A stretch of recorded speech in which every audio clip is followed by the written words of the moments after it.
এত বৃষ্টিতে আসলে বাগান টিকানো সম্ভবই না।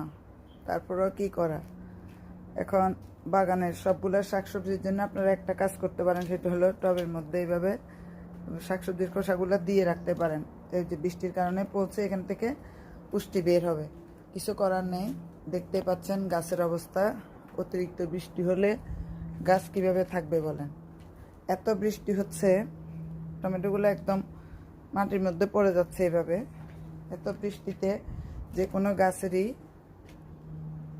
মানে ফল দেওয়া সম্ভবই না। যে দেখেন বেগুন গাছগুলোর যে কি অবস্থা হয়েছে, মরিচ গাছ একদম সবগুলা গাছেরই, গাছের গোড়ায় গোড়ায় পুষ্টি দিয়ে রেখেছি।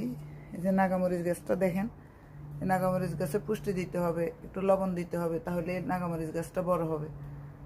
কচুর শাকগুলো দেখেন কোঁকড়ায় যাচ্ছে, শুধু হলুদটা উঠতেছে, হলুদ গাছগুলো। অনেকগুলো হলুদের গাছ লাগিয়েছি, আপনাদের সাথে ভিডিও শেয়ার করব।